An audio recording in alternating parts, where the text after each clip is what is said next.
It's a little bit after 2. We do have a public hearing today, so I'd like to get started. If we all could please stand for the Pledge of Allegiance.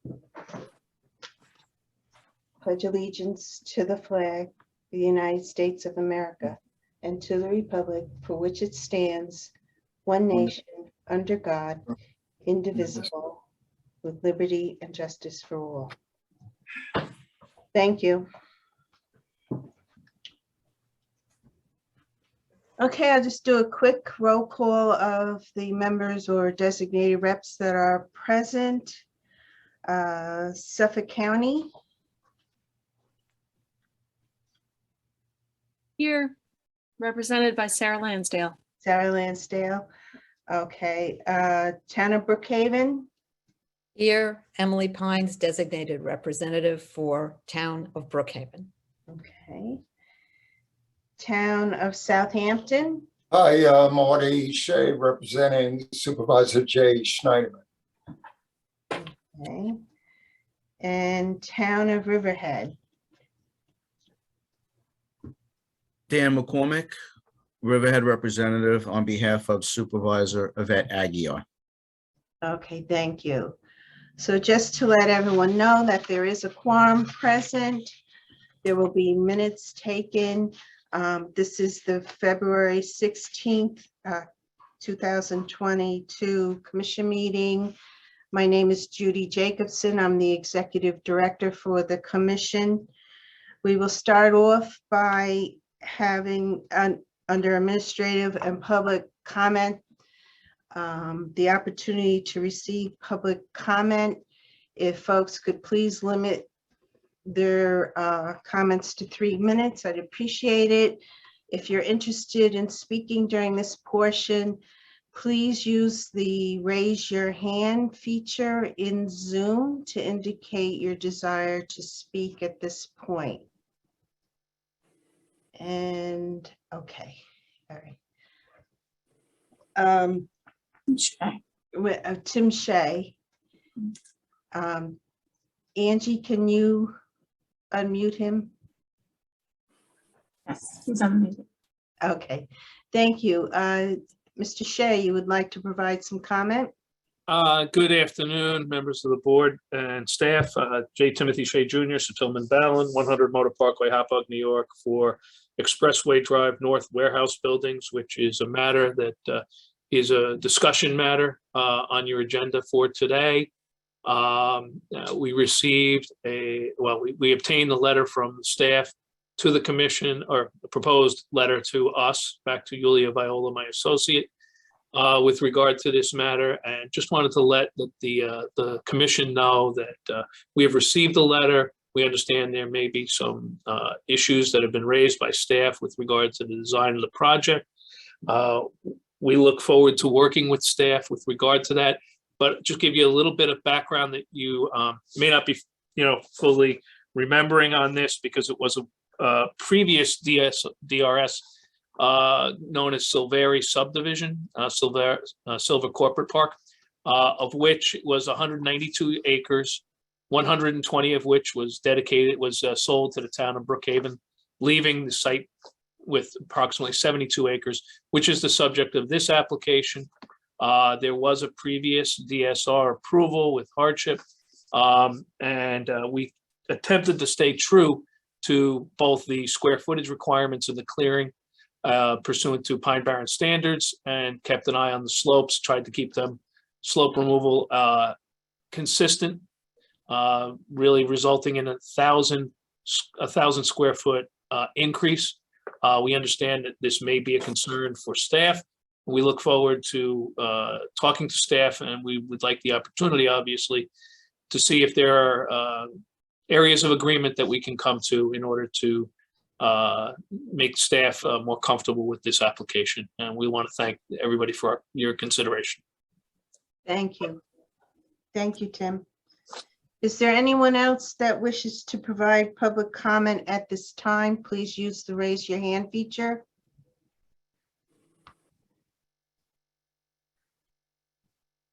No other hands are raised. Okay, did we And get no any? phone calls. No phone calls, and we did not receive any emails. So we will move on to item 1B, the minutes for January 19th, 2022, and for the special commission meeting on February 3rd, 2022. Is there any corrections for either set of minutes? I'll make a motion to approve the minutes of January 19th and February 3rd, 2022. Thank you. Is there a second? That was by Mr. Shea. Is there a second? Riverhead second. Thank you, Dan. Okay, all in favor? Any opposed? The motion carries unanimously. Okay, moving on to item 2, signs of stewardship. 2A, initiate the seeker lead agency coordination for the SAR Northwest Fire Management Unit, which is a prescribed burn plan prepared by commission staff. And Ms. Wiegand is present if you have any questions with regard to the materials provided to you, which included a Part 1 EAF, and we were sending out a letter in order to, we would like to get approval to send out the letter to start, and the Part 1 EAF to start the initiating lead agency coordination. Does anyone have any questions for Polly? Okay. Can I have a motion to approve initiating the seeker process? So moved. Okay, is there a second? Second.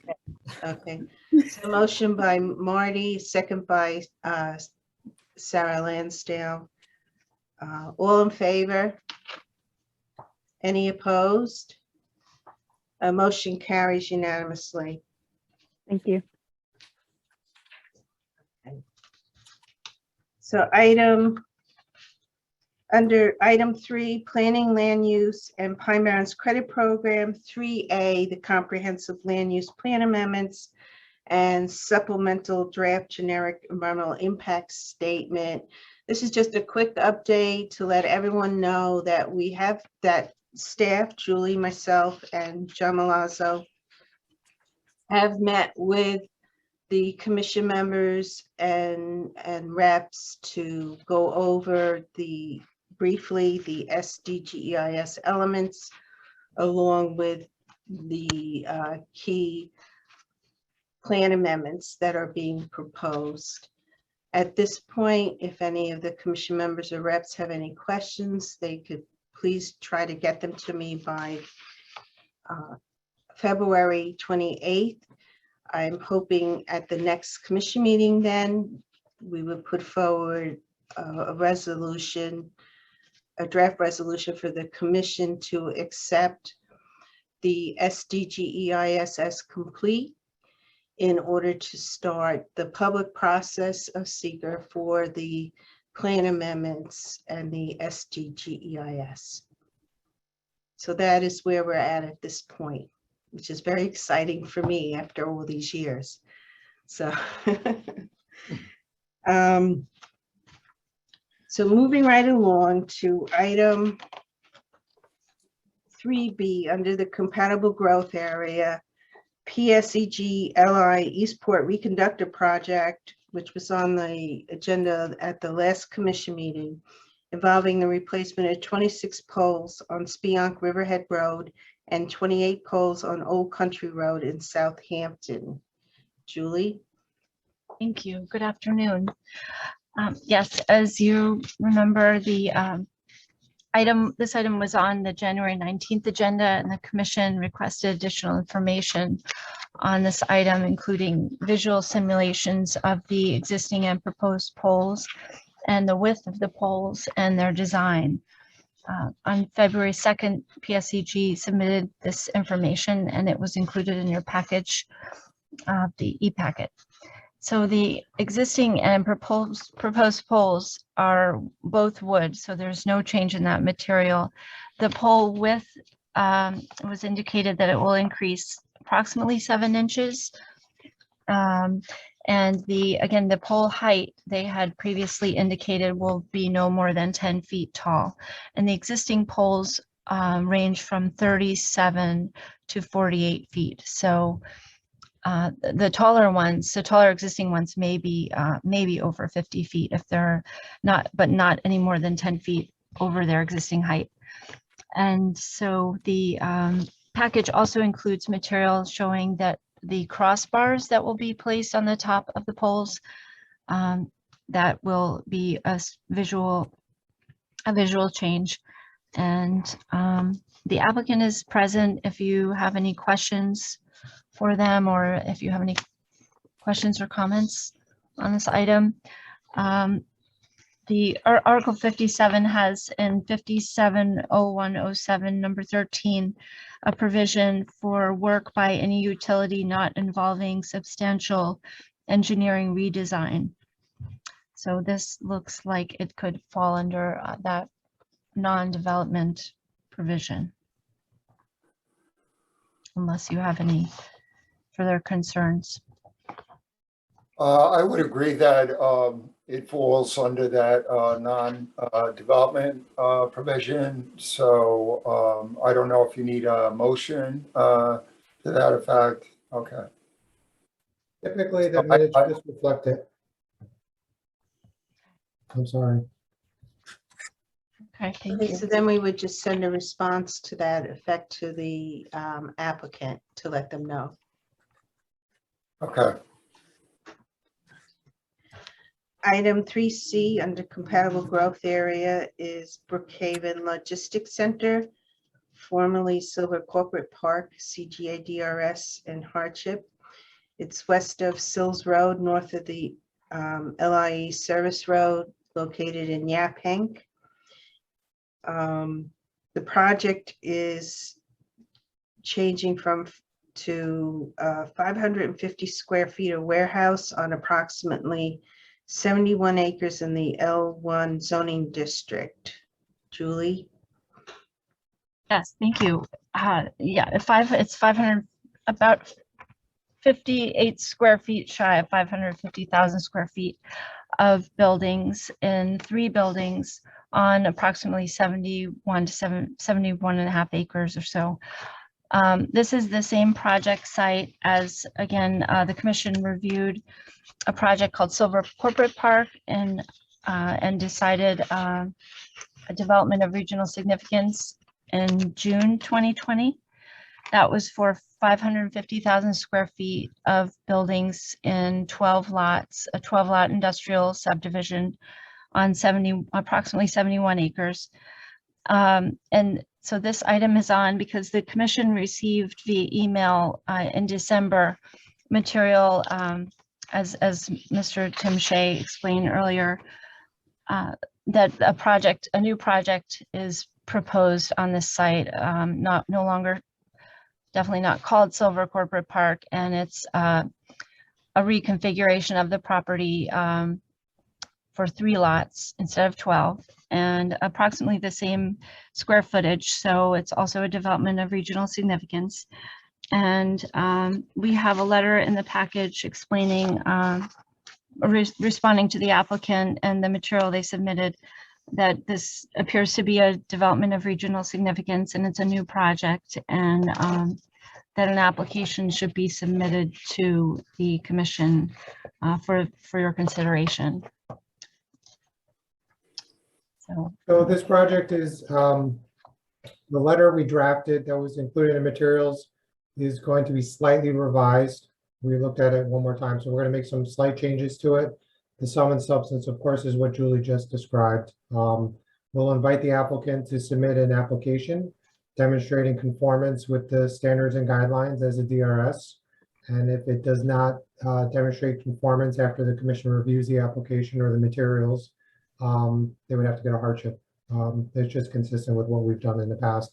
To the applicant's credit, they did give us a heads up on this, and they did provide some materials which they called a consistency analysis. So for their, most of their work is probably already done, but they need to put it into an application and they need to provide the information the commission needs specifically. So that, I just wanted to clarify, there is one change that will be made in the letter, and the letter is in sum and substance, what Julie described. So normally at this point, I would ask for a motion to approve sending the letter. There will be some slight revision, however, to the letter. They could authorize it subject to your approval, the executive director's approval. And as described, as we've discussed. Okay. Do I have a motion? I will move. I so move. Thank you, Emily. Do I have a second? Riverhead second. Thank you, Dan. All in favor? Any opposed? Motion carries unanimously. Item, I hear music. Item 3D, Suffolk County Council Environmental Quality Seeker Coordination Referrals. And they have draft responses have been prepared by staff for these referrals.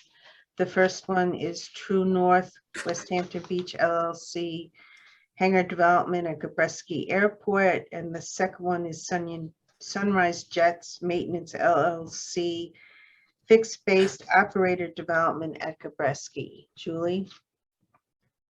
Yeah, there's two letters in the package responding to these referrals from the county.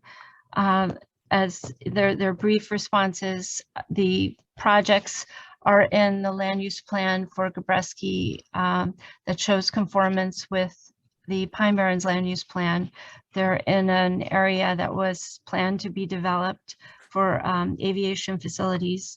And so we have indicated that in a letter that they appear to conform with the Gabreski land use plan and the Pine Barrens land use plan. Thank you. We're looking for authorization to send those letters. Yeah, I'll make a motion authorizing the sending of those letters. Thank you. Do I have a second? Riverhead second. Thank you. All in favor? Any opposed? The motion carries unanimously. Thank you. Okay, so that actually brings us to the public hearing portion, which doesn't start till 3 o'clock. But I wanted to announce before the hearing starts anyway, that 59 Ryerson Avenue subdivision, we have received a letter from Mr. Larry Davies, who is representing the applicant. And he has submitted a letter requesting to adjourn the hearing to March 16th. And also a request to extend the decision deadline to May 18th. And I would need a motion to accept this request. I move to accept the request. Do we have a second? I'll second that. Thank you, Marty. All in favor? Any opposed? Motion carries unanimously. So at this point, and I don't even know if our stenographer is here yet, Dominica. Oh, she's not here yet. No. So we have time, or the public hearings start at 3 o'clock. So I guess we go up. Let me, hold on a minute. Judy, if the commission has need for an executive session, they could do it in this period. And that way they don't have to do it after the public hearing. I'm sure that's where you're headed. Yes, I was kind of struggling and looking at you, but things don't go that well through Zoom. But I'll make a motion going to advisory session. So And then to return to the regular meeting afterwards. So the purpose of the executive session is to discuss litigation matters. And then there's a closed advisory session component to receive advice from counsel. Okay, did we And get a there will second? be further, it's anticipated there'll be further action after the executive session. Everyone's going to join for the public hearing, so we'll just do it at that time. Okay. So did we get a second? Riverhead No, second. interrupted. Okay, thank you. So, all in favor? Aye. Any opposed? Okay, so in terms of going into executive sessions, back. So we have Dorian, we have Riverhead.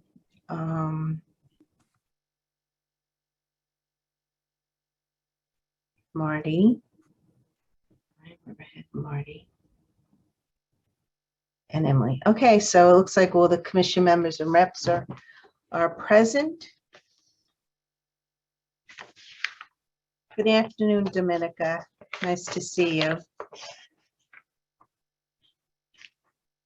Okay, so it's actually 3:07. We're a little behind, but we will be starting the, first I'd like to have a motion to, before we start the hearing, I would like to have a motion to approve the executive director, which is me, to sign the stipulation of settlement concerning the Egan versus Janet Egan and Central Pine Barrens Commission matter, litigation matter.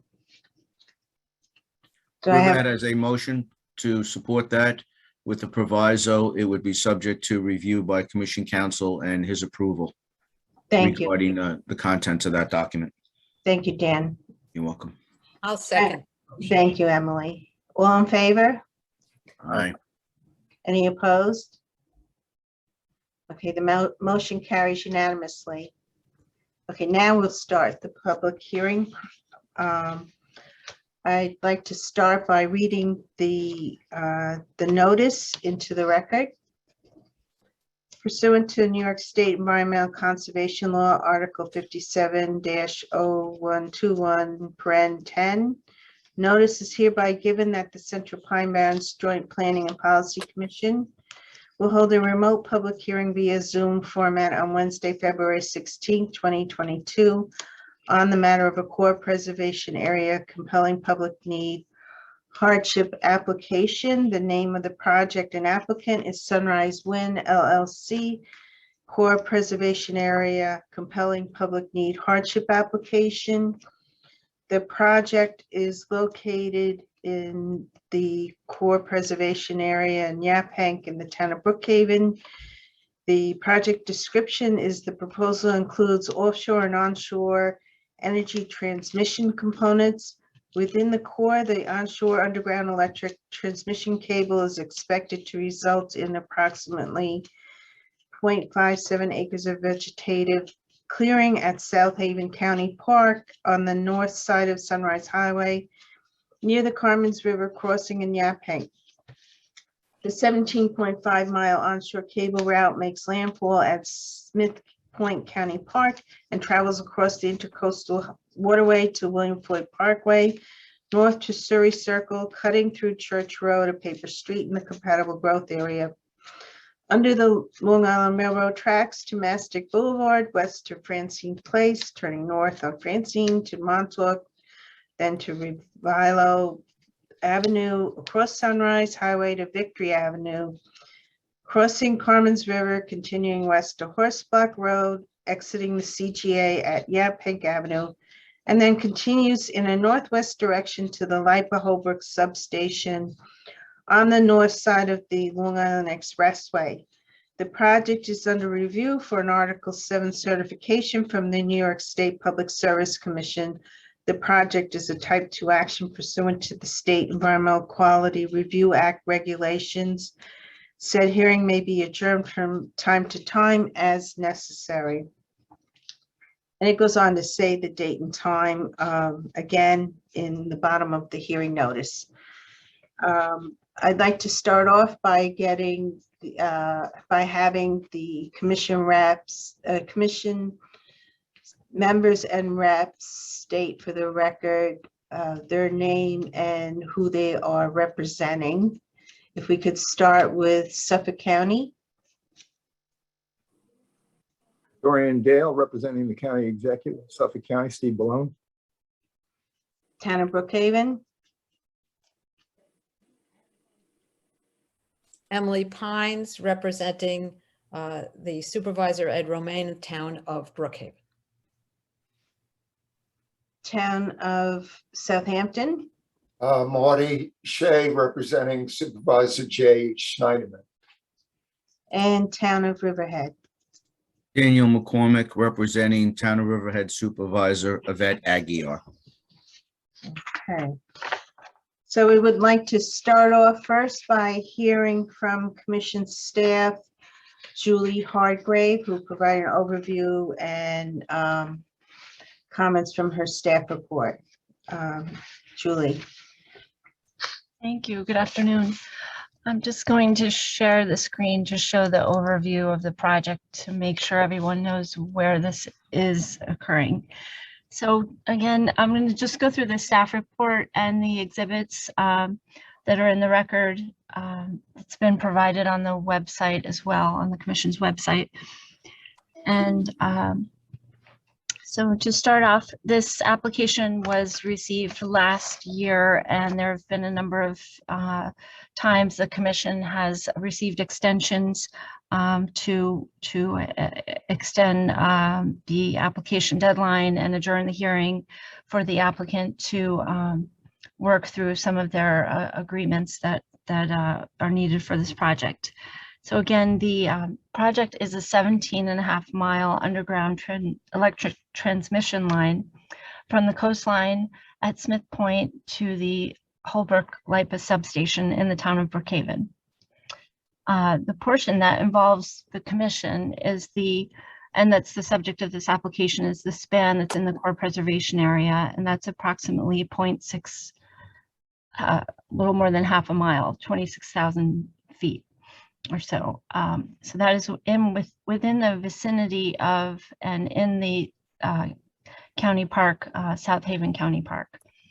So the applicant is working on an agreement with the county to install infrastructure in the county park. So to review the project, it will there will be approximately this what's shown on the screen. This is the east side of the screen is William Floyd Parkway, and the highway that this will be placed north of the Sunrise Highway, and the portion in the dark green is in the core preservation area, and there is a portion about 2.5 miles in the compatible growth area that is not the subject of this application. The PSC will be reviewing conformance of the project with the compatible growth area standards under the Article 7 application for transmission lines.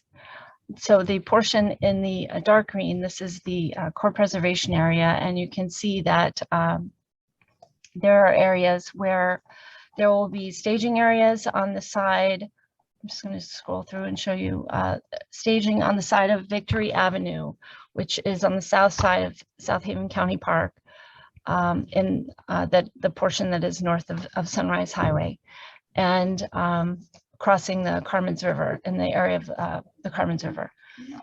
And there's a portion of infrastructure that's actually occurring on the south side of South Haven County Park, on the north side of Victory Avenue. And that will require about 1/2 acre of clearing. And it's described in the application as there's some permanent tree clearing and temporary tree clearing, and we'll maybe get some clarification on that today. But overall, there will be less than 1 acre of clearing, and we will look for clarification on what portions, if any of that, can be restored, or if it will need to be maintained for regular access in the future. So the project, since it will be crossing, have many areas of crossing of Carmen's River and other water features outside of the Pine Barrens. They'll be using this trenchless installation to avoid sensitive natural resources. And they'll be placing splice vaults about every 2,000 feet on this line to a depth of about 15 feet. And each area where the splice vault is installed will require about 50 by 40 square foot, 50 by 40 foot, about 2,000 square foot area of disturbance. So the installation requires a disturbance corridor that is a maximum width of 30 feet wide. And the trench will be 8 feet wide, and the line will be installed to a depth of 3 to 6 feet deep. So again, there is this temporary and permanent tree clearing occurring and in South Haven County Park. And I'll just go through some of the environmental conditions that are in the staff report. Starting with the, as you know, this area, this is the South Haven County Park. It's a public land, and the area that'll be disturbed is a natural habitat woodland community and adjacent to the wetlands of the Carmens River. There is northern long-eared bat habitat that was indicated from the Natural Heritage Program. And again, of course, the wetlands of the Carmens River, there's freshwater wetlands and DEC mapped wetlands. This is also in a Department of State significant fish and wildlife habitat, and that's provided in Exhibit G of the staff report. And there's also an Exhibit H is the topography in the project route, and I'll just scroll through and show you the different exhibits. This is some photographs of the area that are provided, I'm sorry, in Exhibit D. It's a little behind here, but this figure shows the view of the wetlands crossing the Carmens River. And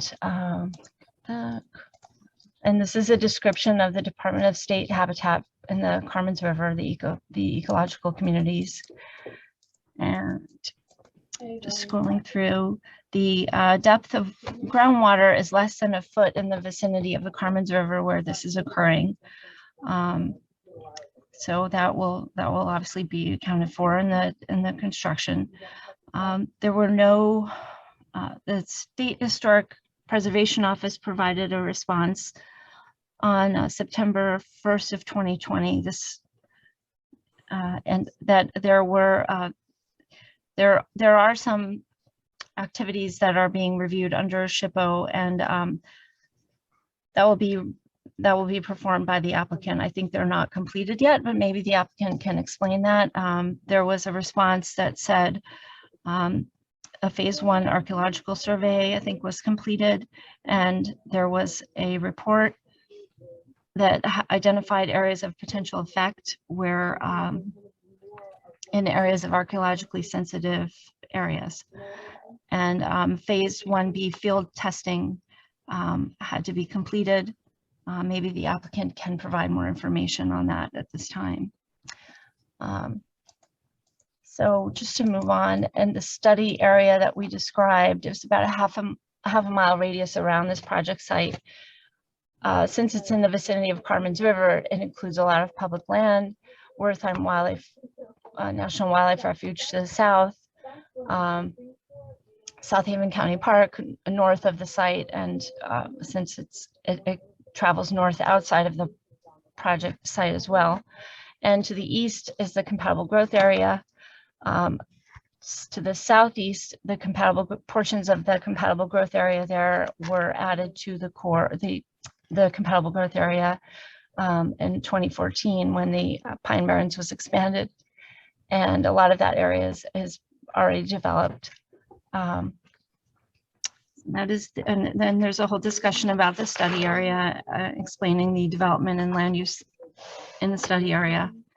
The application includes a list of the approvals, all the approvals, federal and state approvals that the project needs through the Bureau of Ocean Management. Obviously, that won't concern the commission.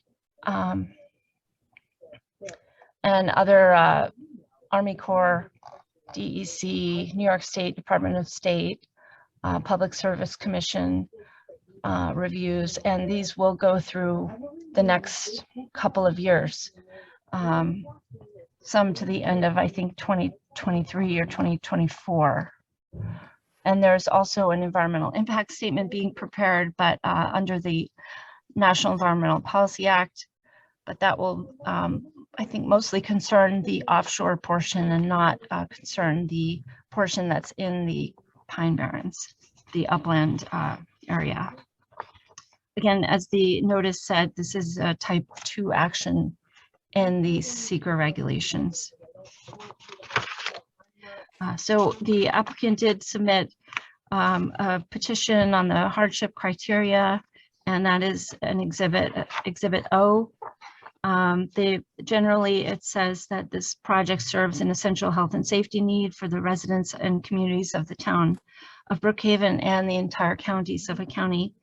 The public benefits are of a character that override the importance of the protection of the core and achieve the state's Climate Leadership and Community Protection Act goals of 70% electricity from renewable sources by 2040 and a 2030 target of 9,000 megawatts of offshore wind by 2035, I think. It says that it's required to serve the existing needs of the residents, and it'll serve the residents' energy, health and safety, and environmental needs. And no feasible alternatives exist outside of the core to meet the established public need. And no better alternatives exist in the county. The project will not be material injurious to other property owners or improvements in the area. It'll follow previously disturbed railroad, utility, or public rights of way. The waiver is consistent with the purpose and objectives of Article 57 and avoids wetlands by underground drilling. And it's the minimum relief necessary to allow the project and achieve, again, the renewable energy needs for the public. So at the end of the report, we have some, this is their petition. We have some questions about, I'll just briefly go through these.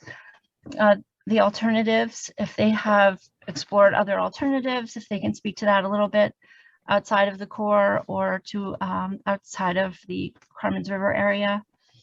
And from our understanding, any other alternative routes would have been longer and would eventually have to cross the river at some point in the route to reach the Holbrook substation, if that's the terminating station place. And to clarify the clearing and restoration activities. So to explain the temporary and permanent clearing when they refer to tree clearing. And to provide information, again, to clarify the total amount of clearing occurring for the project, because there are a couple of areas where they may be clearing more in the right-of-way for staging outside of South Haven County Park. So there may be more overall clearing, about 1.75 acres versus the half an acre that I said earlier. But that again may include areas on the side of the road on Victory Avenue outside of South Haven County Park. Other questions include timing for restoration. If there will be restoration, when will it occur? When this whole project is complete or as each segment is completed. The other permits and approvals, obviously they'll need to abide by those requirements, DEC restrictions to protect the northern long-eared bat and its habitat, and to submit the draft EIS they're preparing when it's completed, and the final State Historic Preservation Office determination, since it was inconclusive, I think, at the time that we received it. And construction, if they will have an environmental manager on site to make sure that maybe any wildlife that's encountered, hibernating underground, turtles, since it says near wetlands, if they will be present to protect species at those seasonal periods, and individuals. And if they will be adhering to the minimum guidelines in the document that was in their appendix to the application, the environmental management and construction standards and practices for underground transmission and distribution facilities in New York State. And if they'll be installing temporary fencing to minimize runoff and disturbance to adjacent areas when this construction activity occurs. And staking the clearing limits so the commission can be notified to inspect the clearing limits prior to construction. We also wanted to know more about the 30-foot wide trench, and if that will cause disturbance to additional disturbance to natural vegetation. And we're looking to, obviously, depending on how the comments go, to close the public hearing today with a 10-day written comment period to end noon on February 25th. And that's all I have, unless you have any questions for me. Thank you. Do any of the commission members have any questions for Julie? Well, I'm going to address it to Julie, but I will also be displacing these queries in the record for the offshore wind developers. The original offshore wind project proposed by LIPA back in the early aughts was off of Jones Beach. And one of the elements that was problematic was the actual, I think, layout of the transmission cable and how it was coming ashore and where it was coming ashore and what its impact would be. It turned out that in a project that ultimately was estimated to be south of just $1 billion, there was a $13 million savings by going through a more environmentally sensitive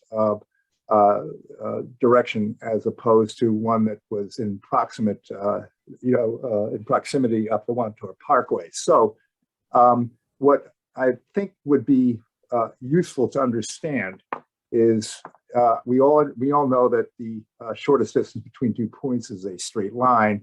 And so often with something like a transmission cable, which clearly, engenders a certain amount of capital investment based upon making it longer. It would be, I think, useful to have a conceivably more, a comprehensive picture of what the alternatives are and what those cost factors might be.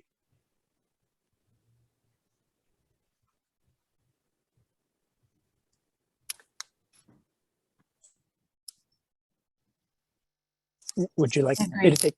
Do you want to then at this time, if there's no questions further questions for Julie, or if it, and Dorian, in your case, it may be more appropriate for the applicant to be able to provide that response. But is there any other questions specifically for Julie? Because then we'll move on to the applicant. Okay, if the applicant representatives can introduce themselves, please. I'll start. My name is John Anzalone. I'm with the law office of Harris Beach. We're the attorneys for the applicant, and good afternoon to the commission and members of staff. My address for the record is 333 Earl Ovington Boulevard, Suite 901, Uniondale, New York, 11553. Obviously, here today with respect to Sunrise Wind's application, we will obviously respond to each of the questions that Julie and Dorian have raised this afternoon. With me on this call, we have Derek Berg, who's a manager of New York siting for offshore wind for Eversource Energy, who prepared some presentation materials that were shared with Julie Hargrave before this hearing and is here to provide an overview and discuss how the project meets the compelling public need criteria for the hardship waiver approval. We also have with us John Case, Director Siting and Permitting Offshore Wind Projects at Eversource Energy, and Joy Prescott from Stantec Engineering, who oversaw the drafting the environmental materials filed with the application. We also have some other individuals from Eversource and their consultants on this call, including Mr. Ken Bowes, Marvin Bellis, Elizabeth Weatherby, and Raymond Collins. They are available to answer any questions this board may have. I won't repeat, obviously, where this project is being cited and where it's being done. That was discussed at length by Ms. Hargrave. This is being done pursuant to an outer continental shelf federal lease with the Bureau of Ocean Energy Management and NYSERDA 25-year offshore wind renewable energy certificate agreement. And as noted, the offshore transmission line runs from federal waters from Mount Montauk to Smith Point County Park before entering New York's waters and landing at Smith Point County Park beachhead. Then ultimately entering the core preservation area after crossing beneath Sunrise Highway and continuing west along Victory Avenue. This onshore portion, approximately 0.6 miles of the transmission line, are located within the core preservation area. Most of the land is located within an existing disturbed rights-of-way, and all improvements are subterranean. Within the core preservation, construction is expected to result in approximately 0.2 acres of temporary clearing, which means that it will be cleared and then replanted with trees, and 0.37 acres of permanent clearing, which means that it will be cleared and not planted with trees, but planted with other native vegetation on the north side of Sunrise Highway near the Carmens River crossing, for which approval is sought from the commission. All cleared areas in the Pine Barrens will be restored in consultation with the County Parks Department. All onshore portions of the transmission line, including the section before this commission, are part of the Public Service Law Article 7 application currently pending for the Public Service Commission for Certificate of Environmental Compatibility and Public Need. The commission is a party to that application. As was noted, this is an Article 7 process, so this goes through a separate environmental review outside of SECRA. In rendering the decision, the PSC does consider, among other factors, the nature of the facility's probable environmental impact and whether the facility avoids or minimizes, to the extent practical, any significant adverse impact environmentally, considering the state of available technology and the nature and economics of the various alternatives and other pertinent considerations, including but not limited to effect on agricultural lands, wetlands, parklands, and river corridors. Further, as part of the Article 7 process, the applicant will be filing an Environmental Management and Construction Plan, or EM&CP, which will detail the precise field location of the facility and special precautions that will be taken during construction to ensure environmental compatibility. As relevant here, the EM&CP will, among other things, outline how Sunrise Wind will ensure the protection of surface and groundwater resources and prevent erosion and control drainage in work areas, including in the Pine Barrens. This document will be available for review and comment by the commission after it is filed with the PSC later in the Article 7 process. At this time, I would like to turn the presentation over to Mr. Derek Berg to give a presentation to the board and answer some of the questions that have been raised. Yep, thanks, John. Let me share my screen. John, one moment, please. Do we have to, should we have them sworn in? Dominica, could you please swear in Derek Berg? Yes. Mr. Berg, would you please raise your right hand? Do you swear that the testimony you're giving under oath will be the truth, the whole truth, and nothing but the truth? I do. I'm ready. Thank you. Go ahead. Please go ahead. Yep. You may not be, are you able to share the screen? I am. I think I can. Let me know when you guys can see my screen. Yes. Okay. So hopefully I don't duplicate too much information here. I know Julie covered a lot and John also covered a lot. Get right into it here. Okay, just a brief overview of the Sunrise Wind Project. It's New York's largest clean energy project and largest offshore wind project. It'll deliver approximately 924 megawatts of energy into the town of Brookhaven, providing renewable energy for nearly 600,000 New York homes. The turbines will be located more than 30 miles east of Montauk Point and will be connected to the Landfall via approximately 106 miles of export cable, 6 miles of which will be within New York state waters. Approximately 17 miles of onshore transmission cable will be located in the town of Brookhaven, all of which will be underground and will interconnect with the existing Holbrook substation in Brookhaven in the Holtsville area. In total, the project will deliver approximately $409 million of economic development. And I'll move to the next slide. Here we've got a map of generally the onshore facilities that are proposed. I won't go through them in the same detail that Julie did, but generally the project proposes to make landfall at Smith Point County Park, across the intercoastal waterway via horizontal directional drill, head up to the north underneath William Floyd Parkway, cross Sunrise Highway via trenchless construction methods, turn to the west along Victory Avenue, crossing underneath Carmen's River, also via horizontal directional drill, and then continue to Horse Block Road, heading to the northwest to the Long Island Expressway South Service Road, continue to the west to Waverly Avenue and Long Island Avenue, and terminate at a new onshore converter station to be built in the Holtsville area and connect to the Holbrook substation via approximately 1 mile of interconnection cable. On the next slide here, as part of our application for hardship waiver from the Pine Barrens Commission, we must establish a compelling public need per New York State environmental conservation laws.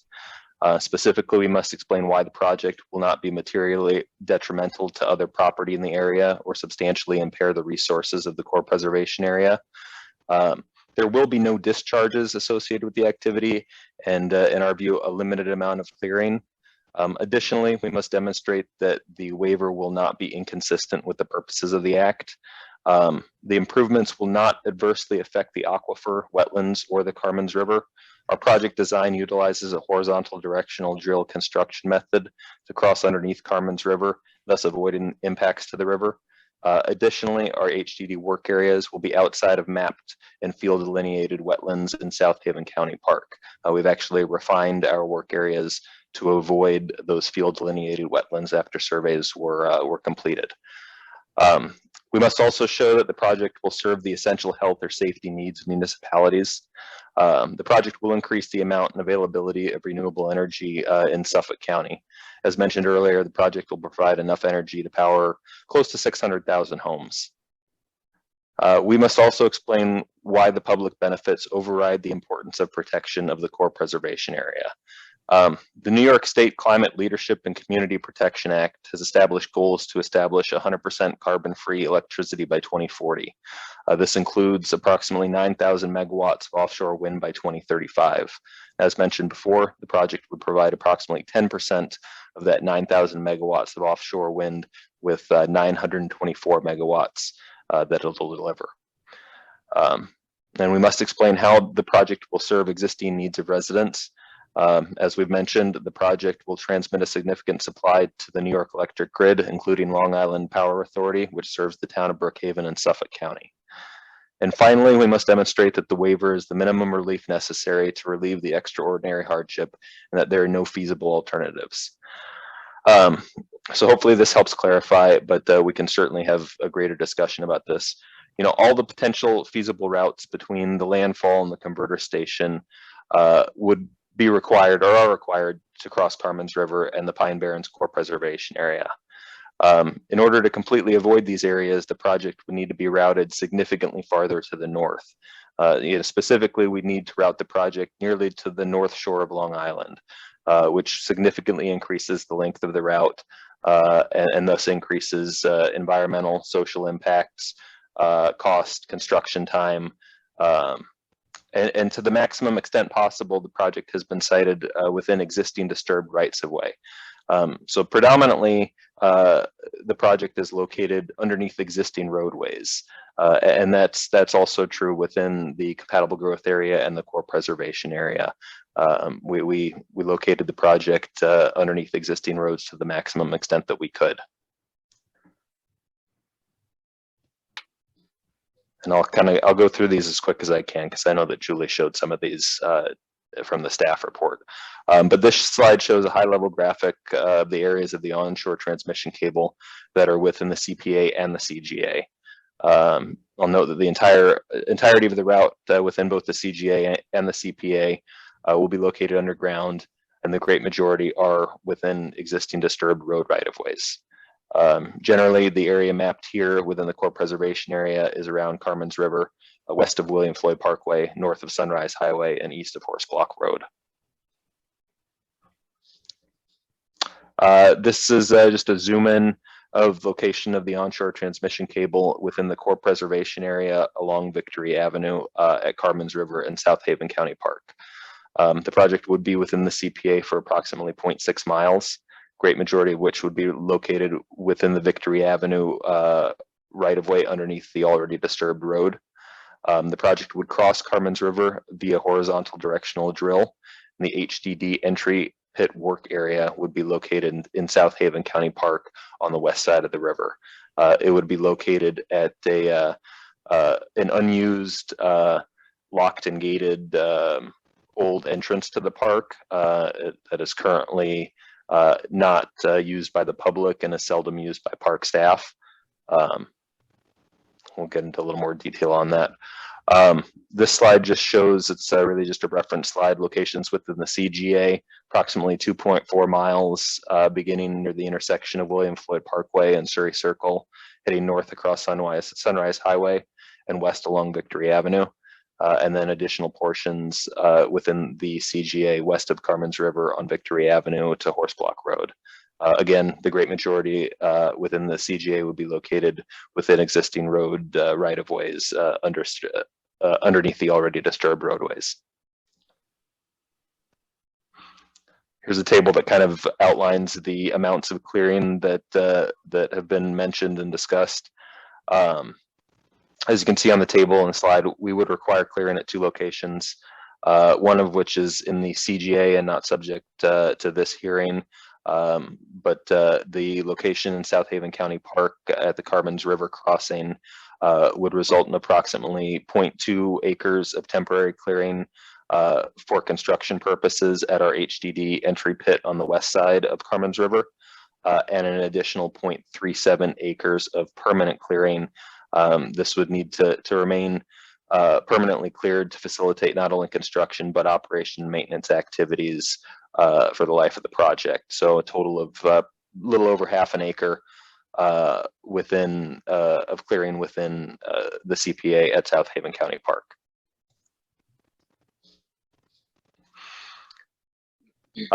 Here we did just take a closer look at the compatible growth area. The right screenshot, you can see our 2 trenchless crossings within the CGA at Sunrise Highway and Revello Avenue, and one at the Long Island Railroad and Surrey Circle. Won't discuss these locations in detail, as I mentioned, the hearing only deals with the impacts to the CPA. So just really a reference slide. Here's a closer look at the east side of Carmen's River within the CPA. This is our HDD exit pit along Victory Avenue.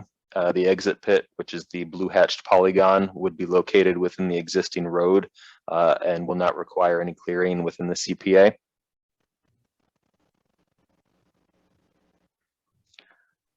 On the next slide here, we take a look at the west side of Carmen's River, where our HDD work area would be located within South Haven County Park. Again, this is the blue hatched polygon. On the graphic, you can see the permanent clearing, which is depicted in green, and the temporary clearing, which is depicted in red. As we've discussed, total temporary clearing would be approximately 0.2 acres and 0.37 acres for permanent clearing. Additionally, you can see our proposed pipe stringing area on the south shoulder of Victory Avenue, which is not anticipated to require any additional clearing. And as I mentioned before, the work area is located in an old unused entrance to the park that is currently gated and locked. the entrance is no longer used by the public, seldom used by park staff, and provides a paved disturbed entrance for vehicles and equipment into the work area. I'll also note here that although we are showing the clearing area as polygons, a significant portion of the work area is already cleared of vegetation, and it's actually shown here. We've got a photo on the next slide.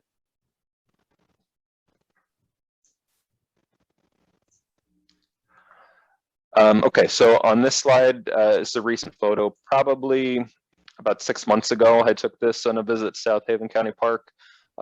This is at the old unused entrance of the park, just to the north of it, looking to the west. So if you can see on the screen, it's literally looking right at the proposed work area.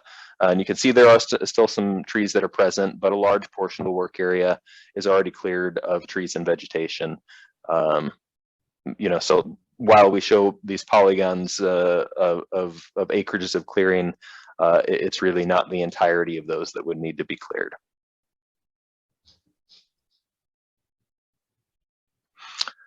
Just a brief slide here. The onshore transmission cable will be installed underground and will not include any above ground structures. So the graphic here depicts an HDD setup that goes underneath a roadway. Our project utilizes this construction methodology to cross environmentally sensitive areas without impacting them. This is the same methodology that we would use to cross Carmen's River. And the HDD rig here would be what is located along with additional equipment in the work area on the west side of Carmen's. Environmental impacts and minimization. The Sunrise Wind team has made every effort to minimize impacts to the environment, including designing the project such that installation will not impact wetlands within the CPA or CGA, because the cable will be installed via a horizontal directional drill under Carmen's River, and other wetlands are located outside of the proposed work areas. And as I noted before, you can see here the black hatched polygon. We have refined the shape, the design of this work area, and how we'll set everything up to avoid both the DEC mapped wetlands and the wetlands that we delineated in the field as part of our survey effort in South Haven County Park. Additionally, installation via HDD under Carmen's River will avoid impacts to the Carmen's River, minimize potential impacts to the significant coastal fish and wildlife habitat within the CPA and CGA. A little bit more on environmental impacts and minimization.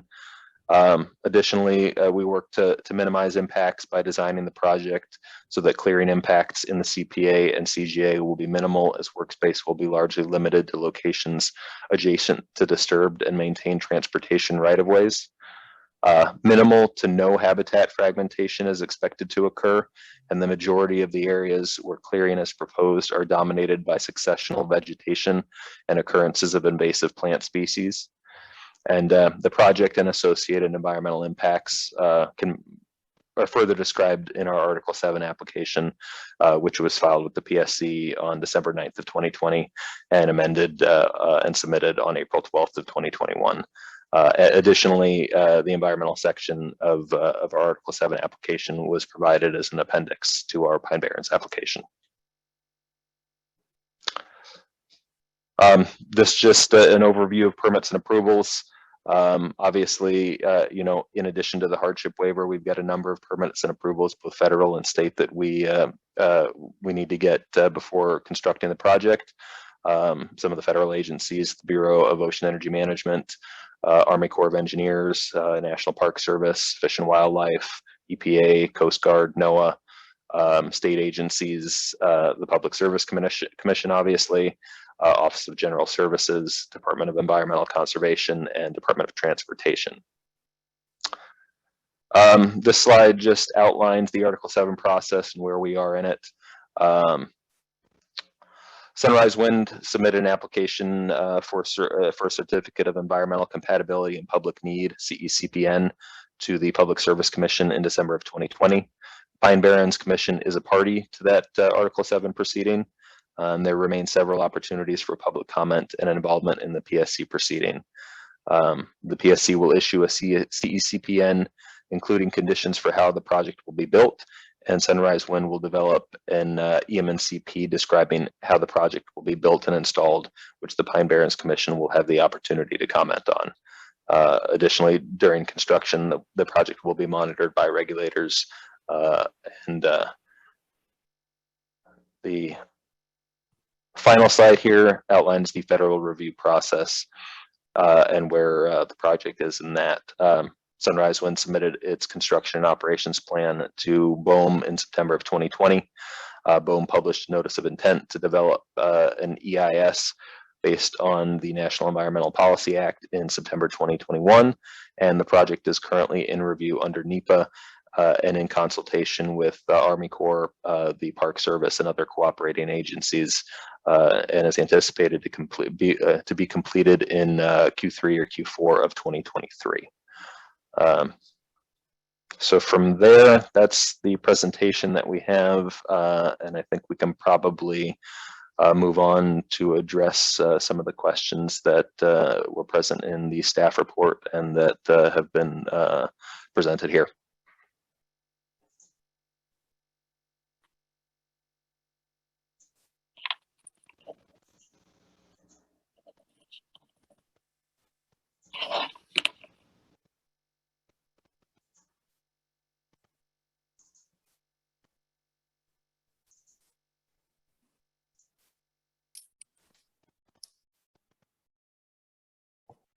Eric, do you want to address the alternatives that were considered? I can address some of the onshore alternatives. You know, as I mentioned, the landfall location at Smith Point County Park, you know, requires a crossing of Carmen's River, and there's not a lot of great opportunities to cross the river and the core preservation area. In order to avoid crossing either or both of those, we would need to route the project really quite a ways to the north, almost to the north shore of Long Island. And so, you know, in looking at alternatives to our Victory alignment, Victory Avenue alignment that's within South Haven County Park, we did look at another alignment to the south of Sunrise Highway on Montauk Highway. You know, that particular alternative would require similar clearing areas that would also be within the core preservation area, but would also be within the Wertheim National Wildlife Refuge. Additionally, you know, we evaluated potential for archaeological resources. It was determined that that area would have a higher potential for archaeological resources than the area that our current alignment is on at Victory Avenue and in South Haven County Park. Additionally, the route along Montauk Highway would add an additional waterway crossing at Yaphank Creek to the west of Carmen's River and to the west of the core preservation area. And you know, from a social perspective, that route would also have increased traffic impacts as well as increased impacts to residents and businesses in the area.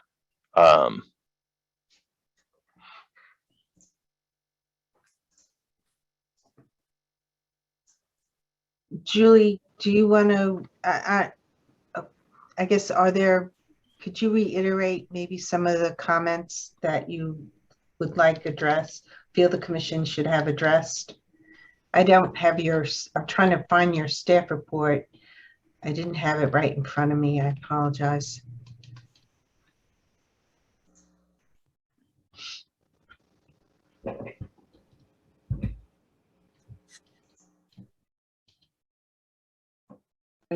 Well, while she's doing that, it might be helpful for other witnesses at this time to get sworn in.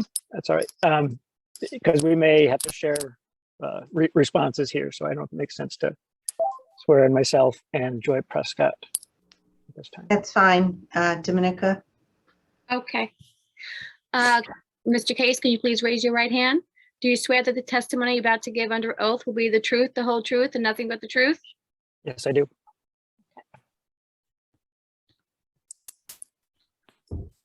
And the other gentleman? Joy Prescott. Oh, I'm Okay. sorry. Joy, I Joy don't Prescott. see her. Where's Joy Prescott? She's there right. you are. I see you now. Okay. Would you please raise your right hand? Do you swear that the testimony you're about to give will be the truth, the whole truth, and nothing but the truth? I do. Okay. So, Judy, I was just on the alternatives. Can you hear me? Yes. Okay, on the alternatives, again, back to Dorian's question. If the applicant can explain if there was another upland connection point, either that would reduce the 17.5 mile line or avoid the core altogether if it was closer to, if it was less than 17.5 miles away from where it makes landfall. If they are, it sounded like, did Mr. Berg or Anzalone say that you were building a Holbrook, a portion of the Holbrook substation for this project, and could that be built elsewhere, or what? I guess what is the purpose of connecting to that station, and is there one closer or to avoid the Pine Barrens? Yeah, Julie, I think I can take that one. So I think you're talking about the onshore converter station, which is located near the existing Holbrook substation. So the project is a DC project, and in order to connect into the Holbrook substation, we need to convert to AC cables, and so we're constructing a new converter station about a mile away from the Holbrook substation, where we'll convert to AC, and then with about a mile of interconnection cable, we'll interconnect into the existing Holbrook substation, which is our ultimate terminus and point of interconnection. And I can add to that. We did look during the process for our offshore wind bid. We did look at multiple interconnection points. It's important where you do connect. We have 924 megawatts. That is a lot of power. So it requires a strong source, a strong substation that can handle that injection of power. There's not a lot of those in the island that can handle that without having ripple effects, where if you connect into that substation, then you start overloading other lines, and then your effects ripple out from there. Holbrook was a very strong substation and a great interconnection point, which is why we were selected for that. Can I jump in with a question? Dan McCormick, Town of Riverhead. So, Judy, is that okay? Yes, absolutely. Thank you. So this is directed to Mr. Berg or Mr. Case. You had indicated, Mr. Berg, that the alternative, if this Holbrook substation site was not approved, would require a transmission line up to the north shore of Long Island. Could you clarify that point? And the second part of my question is, in understanding and educating myself on this question, it appears that you need a sufficient substation as a terminus point regarding the transmission line. But I believe LIPA has additional substations in Brookhaven, for example, in Ronkonkoma. Could that substation have served the same interest such that you would not have to run that line through the core preservation area? And what, if any, other substations in Brookhaven would serve the same purpose such that you consider those and rule those to be inappropriate?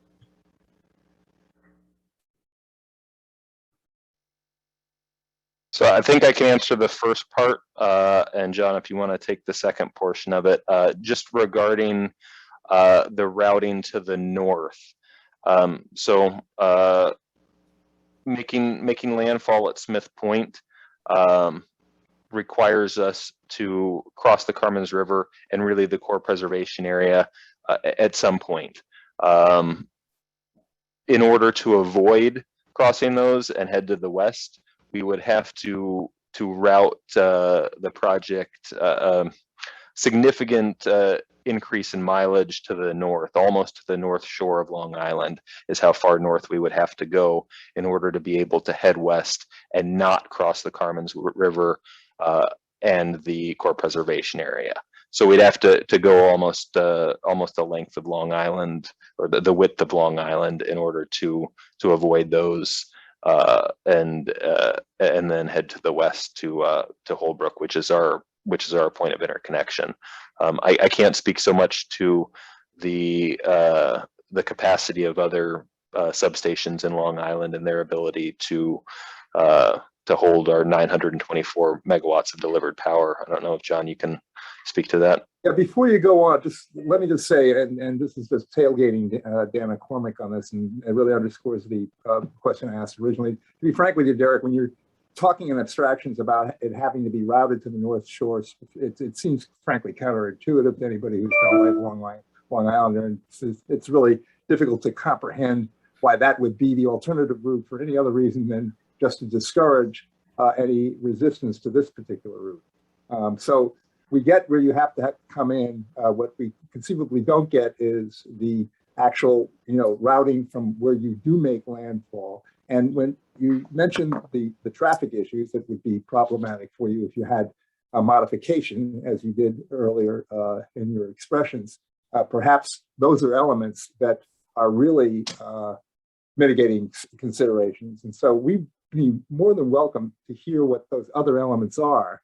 But when you start, representing in terms of it being rerouted to the North Shore, it really presents incredulity on the part, at least on my part. So kindly respond. Okay. So on the, I'll touch on the substation. Ronkonkoma would be, again, to the west of Carmen. So from our lease area to get to there, we are looking for an ideal landfall location. There is a landfall location at Smith, or at the Jones Beach that I know has a pretty decent sized parking lot and could route up to there.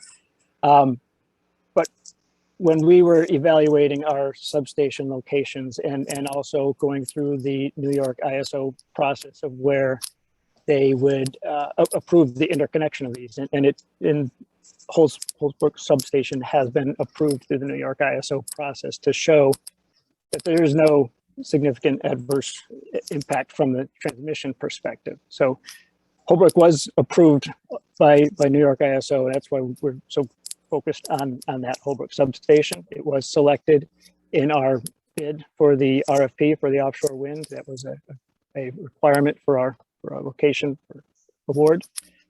So we're looking for an ideal landfall location to avoid crossing the Carmens. Obviously, it doesn't make sense to go that far north, but we did look at alternative landfall locations that were further to the west.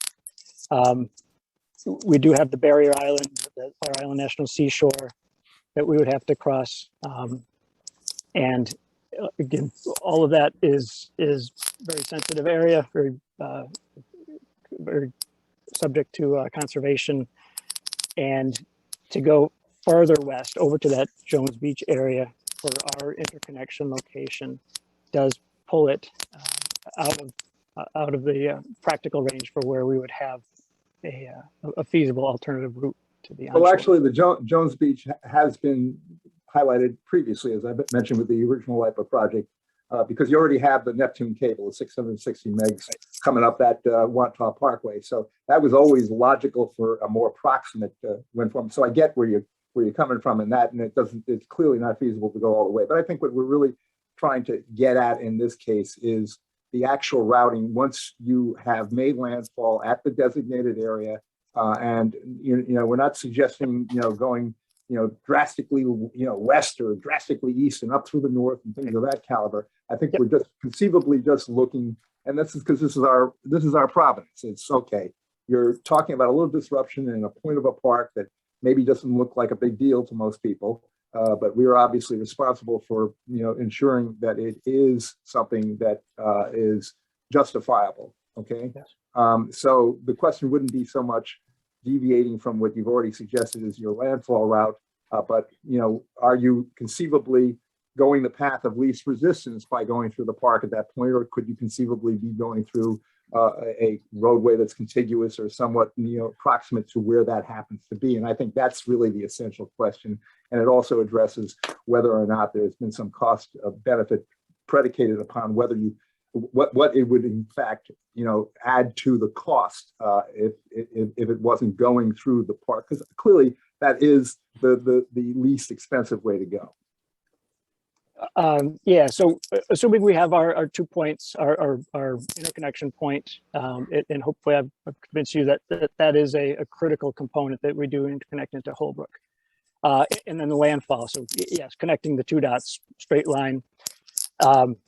We do have a spaghetti map. When we first started this, we connected those dots with probably hundreds of road segments. We evaluate road segments for environmental, whether it's wetland impacts, social impacts, engineering, and other environmental impacts.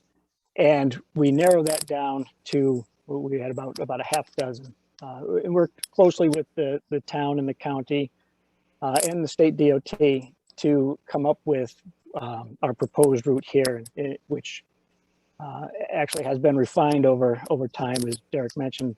Originally, we're on Montauk. We had a lot of feedback from various parties about being on Montauk, concerns with that area, both from a traffic impact as well as environmental and archaeological, potential archaeological impacts. We felt it was a much less impactful route to go to the Victory Ave, and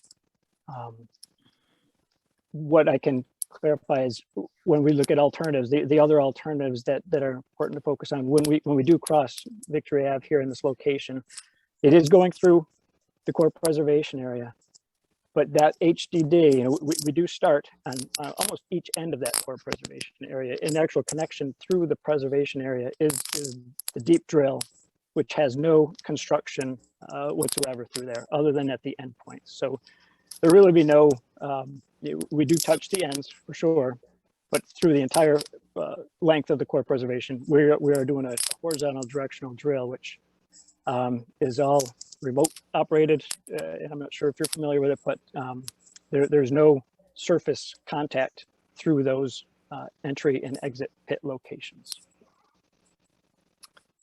Just as a, oh, man. Go please. Thank you, Mr. Case. Just as a follow-up to my question, again, echoing now what Dorian is saying, we're charged with the duty of protecting the core preservation area. It's the most sensitive portion of the Pine Barrens area. To approve this project, we have to be convinced that there are no feasible alternatives available to you. I had raised the issue concerning the Ronkonkoma Substation. I presume LIPA has multiple substations in the Brookhaven area. I just Googled another one, the MacArthur, it looks like the MacArthur Airport and the MacArthur Substation. What cost benefit analysis did you engage in regarding these other substation sites such that you could have taken this transmission line outside of the core preservation area, but you determined it was not feasible? You see where we're going here, right? So you've got multiple substations outside of the core preservation area. It's not as if they don't exist already. You could obviously build a converter station regarding your AC system outside of any of these substations. If that's not correct, please tell me that. But since you have these existing substations elsewhere, I presume you conducted an analysis. You had to come to the determination that was not acceptable. So please, educate us on those other alternative sites in real tangible terms so we can understand them, such that they did not make sense from a cost benefit analysis or environmental analysis. Yes. So I know we do have Ken Bowes is our vice president of saying he was involved when we were going through the analysis for where we would interconnect into our bid into the NYSERDA bid where we received the OREC agreement, we did have multiple locations that were evaluated from our perspective. I am not quite familiar with the details on the level of upgrades that were required at each of those substations. It is something we could take a look back if Mr. Bose is not ready to address that here today, but it was something that we looked at pretty extensively from a engineering, a system planning with the New York ISO would accept. Our planners go through a rigorous, and I'm not saying it's the only substation that could handle it, but it was a much preferred substation because of the strength of the system in the area. And I apologize if I can't address in more specific terms what the impacts associated with other substations were, but this was part of our initial analysis when we did get awarded the project through the NYSERDA contracts. Can't add to that, but I would need to be sworn first, I believe. Okay. Please raise your right hand. Do you swear that the testimony you're about to give under oath will be the truth, the whole truth, and nothing but the truth? Yes, I do. And my name is Kenneth Bose, for the record. I'm the Vice President of Offshore Wind Siting and Permitting. So I think to both Daniel's and Dorian's questions around what did we look at as alternatives, and then what considerations or characteristics we looked at to determine both the selection of the point of interconnection, the shore landing, and then the path between those two, including the onshore substation or converter station we needed.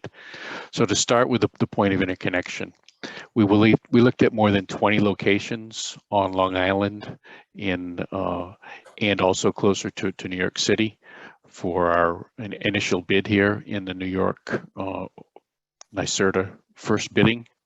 The things that we look at are, is the station capable of taking that much power? In this case, 880 megawatts, later increased to 924 megawatts. And the second thing we look at is how many hours per year, 8,760 hours per year, will we be able to deliver that power? So the first is kind of the technical screen, feasibility, yes or no. Then the second is deliverability. And deliverability has a lot to do with the economics, obviously. Just because you can interconnect to a substation doesn't mean you're able to generate and inject power into it. So the Holbrook substation passed both of those first two tests.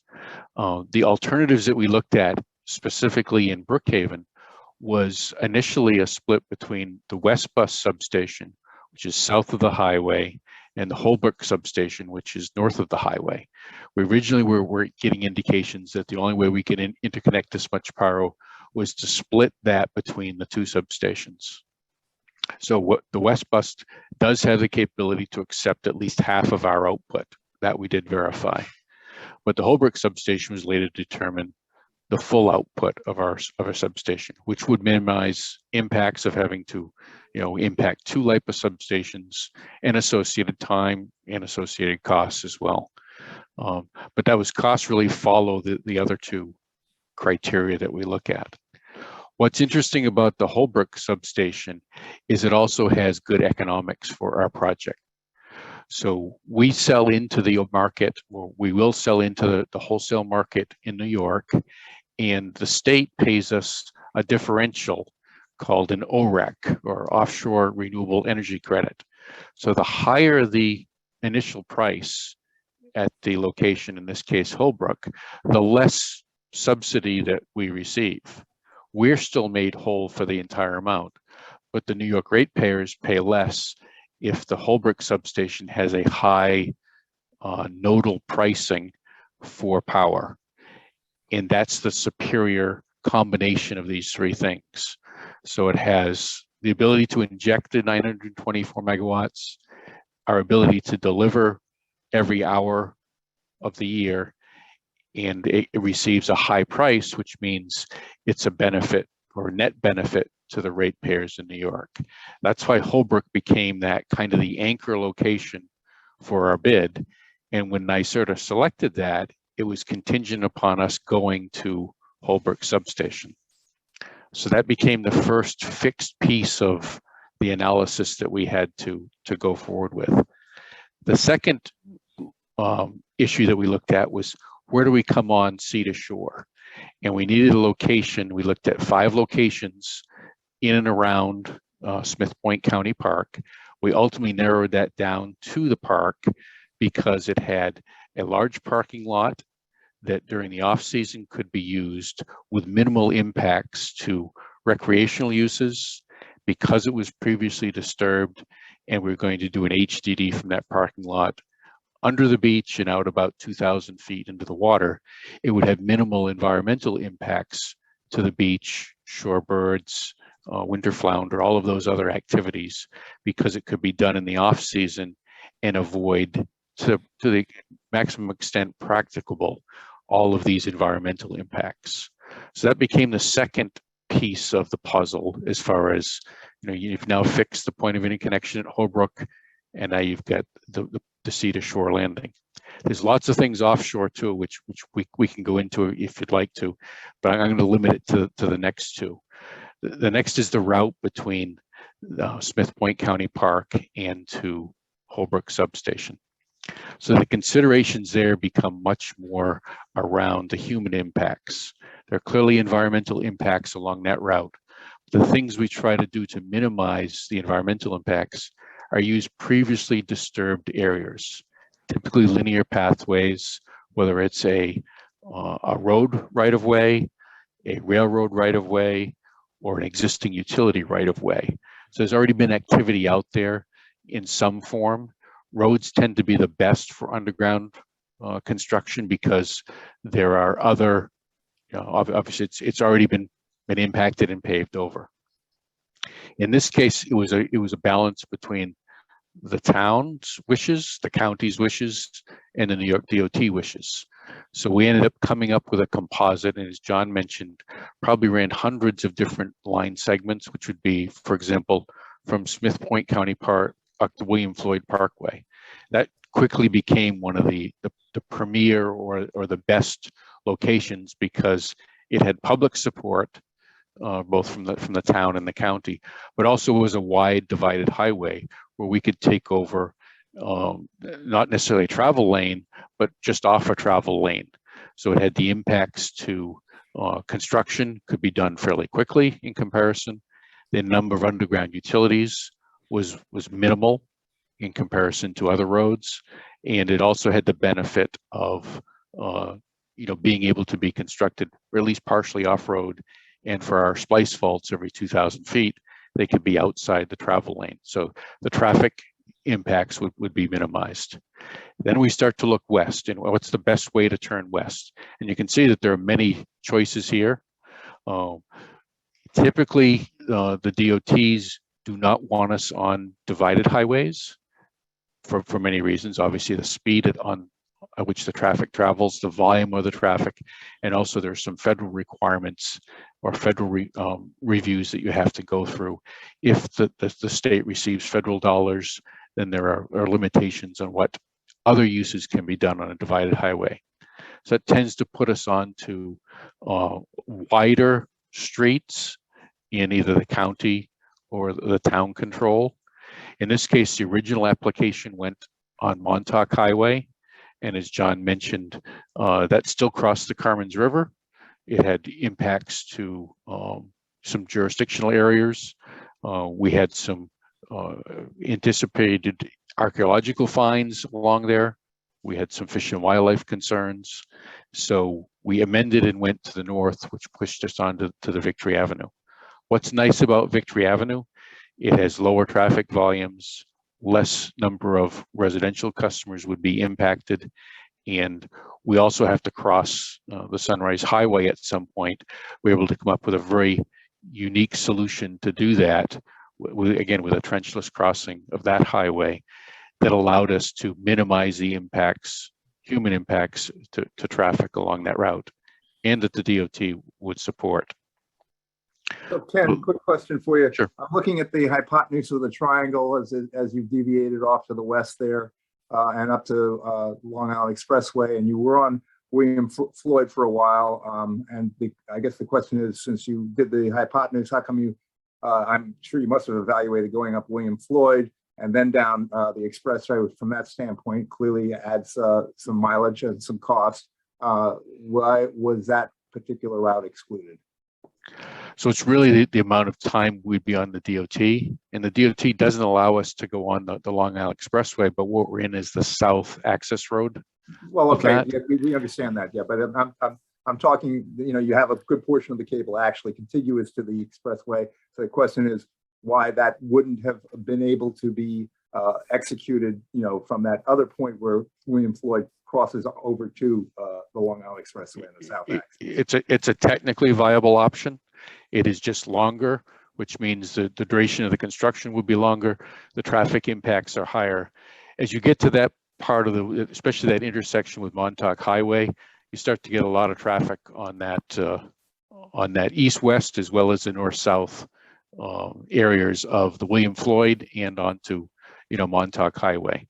That's why we kind of were asked to move off Montauk Highway and to find another pathway. And then as you can see here, you're exactly right. It's the shortest distance now to go across versus going north-south and then east-west.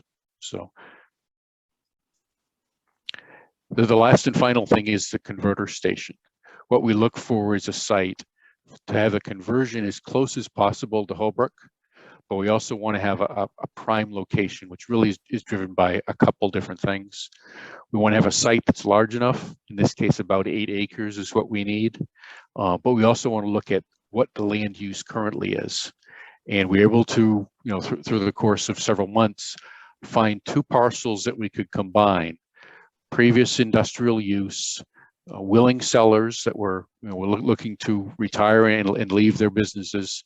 And it's in the middle of an industrial area. There's power plant to the north, there's a tank farm to the west, railroads to the east, near the airport. So you've got a lot of background noise already, a very congested industrial area. Probably not good for other types of development, but ideal for a converter station. We're able to secure those properties, and now we're about a mile to get to Holbrook Substation, which we're using, again, roads, but also the light pole right-of-way, again, previously disturbed areas and previous use by utilities. So is any one of these components, could they have changed? I think probably not the point of interconnection at Holbrook, because that's really kind of fixed based on those first 3 things that I said, technical feasibility, hours of operation, and economics. But after that, all of these are subject to, I would say, compromise. And I always see this as kind of a balance between the human and the natural environment and what the local leaders and local policymakers and stakeholders really desire. And I think we've struck a good compromise here between the town, the county, and the New York DOT. So I think that, and it might be too time consuming and perhaps not worth the effort, but as I suggested and you somewhat confirmed, there was this alternative going up William Floyd and coming down the Long Island Expressway, but what it did is it added cost.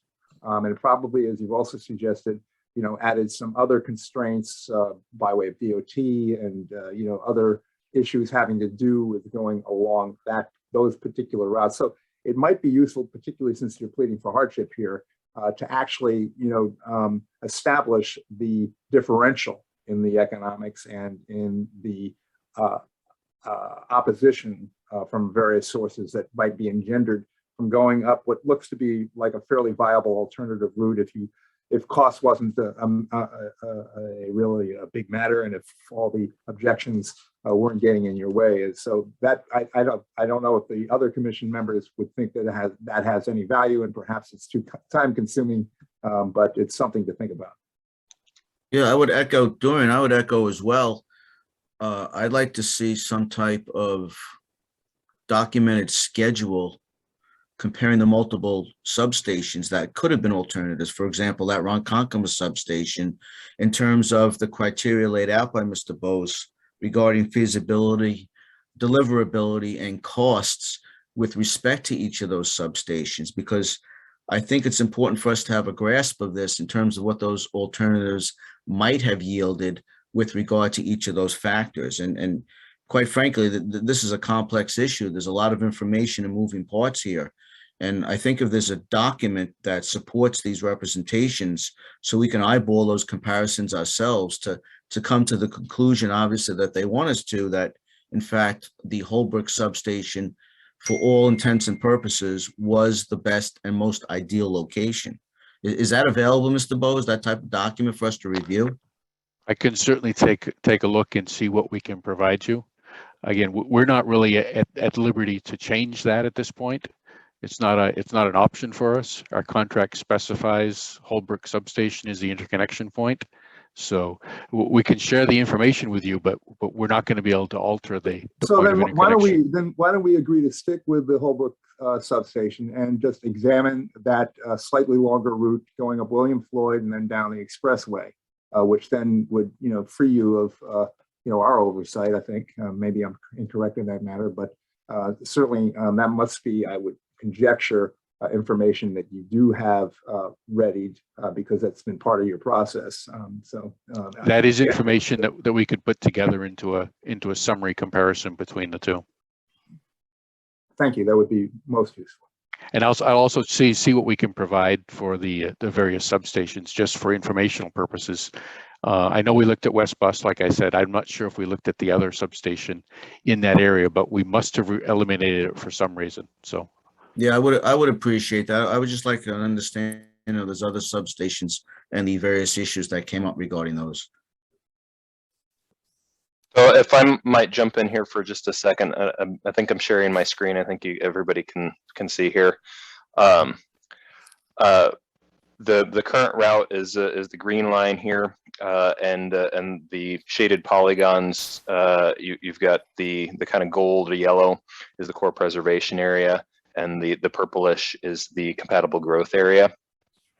And we can definitely put together a report that summarizes the Long Island Expressway versus the current route and any other alternatives in the vicinity.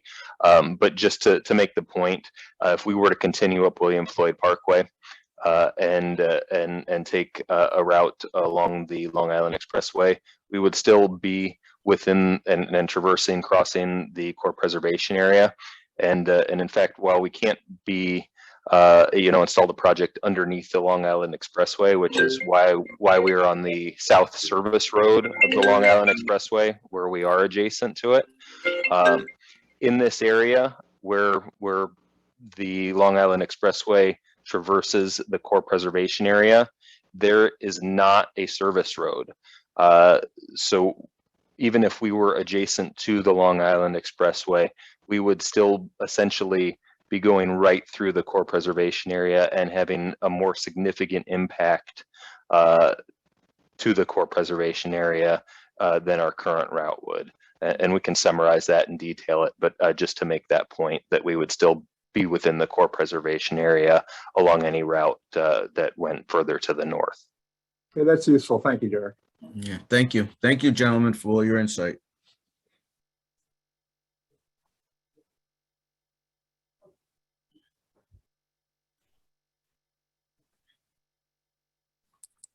Mr. Anzalone, I have a question on process.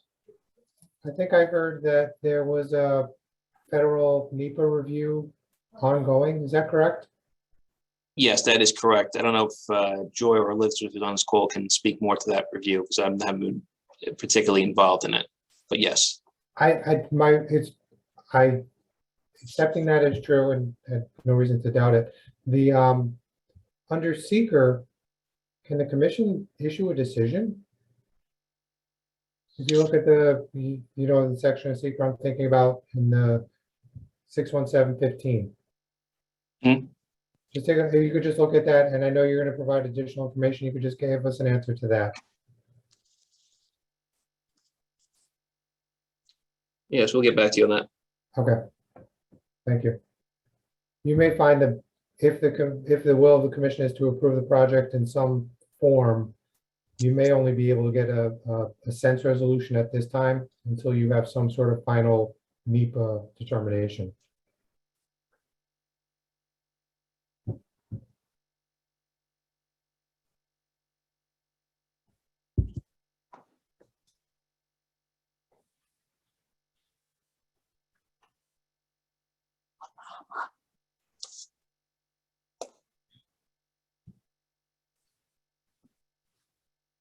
John, just a process question as well. Given the additional information that's going to be forthcoming, does the applicant wish to keep the hearing open or close it, subject to additional documentation being submitted? Just in fairness to the applicant at this point. Which John are you asking? My recommendation is to probably, given that we're seeking some significant information on a reroute or an explanation on why a route isn't possible, I think that this should be kept open. We also have to ask, I didn't forget about public comment, but also if you could address the questions or additional information provisions that were asked in the staff report, that would be appreciated as well. But I also need to ask if there's anyone from the public that would like to speak, to please raise your hand.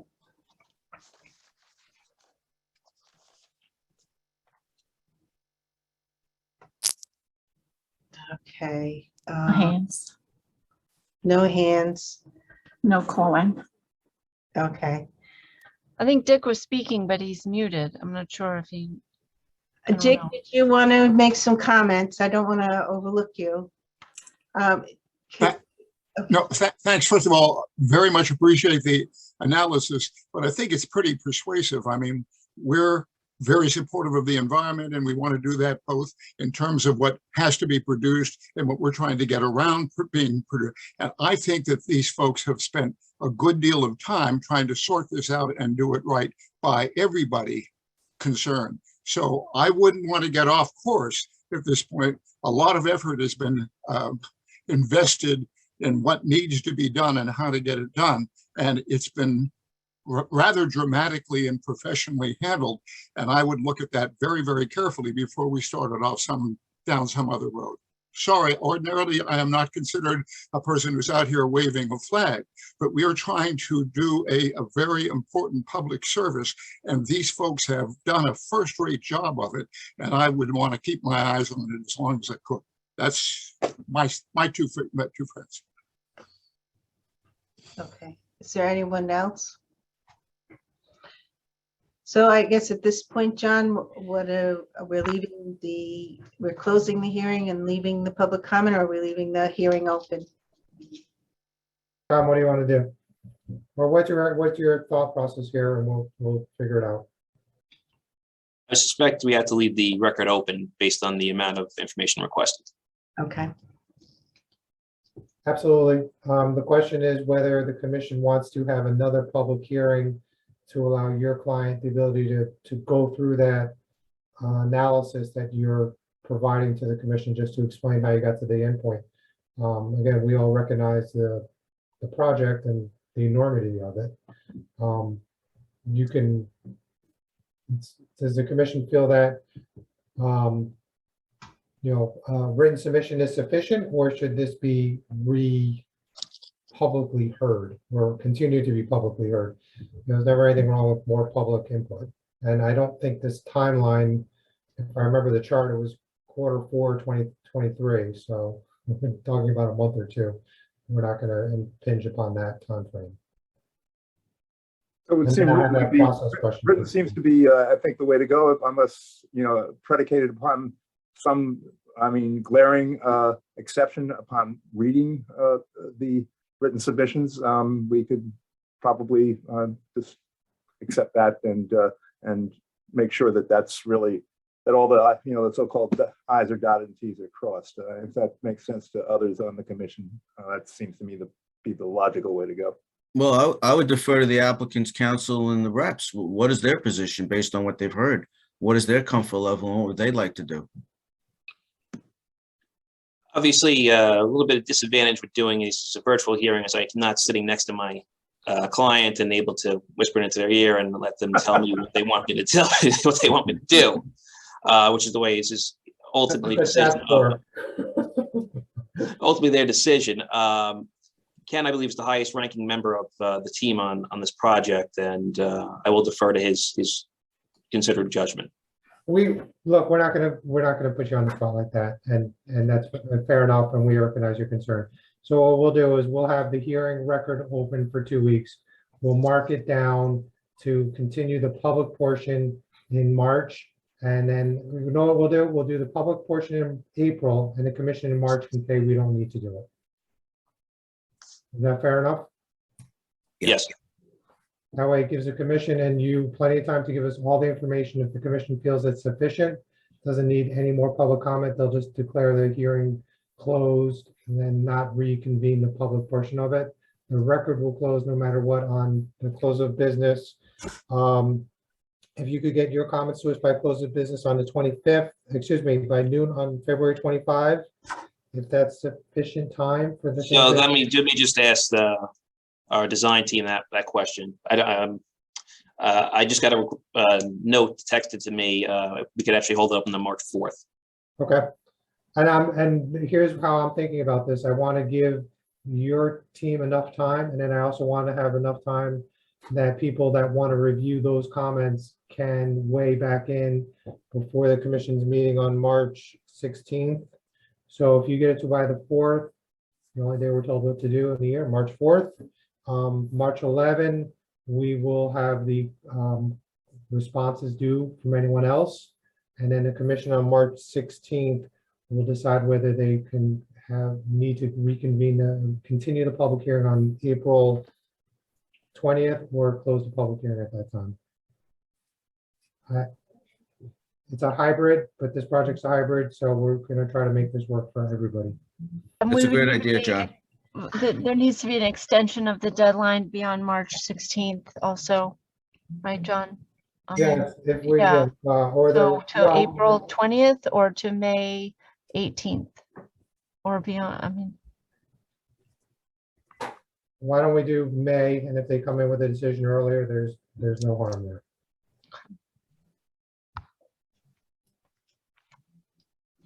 And again, there's great flexibility with commission staff on moving timelines as needed. We want you to give us the information that has been requested in a method that you're comfortable with it and also allows, full public review and consideration.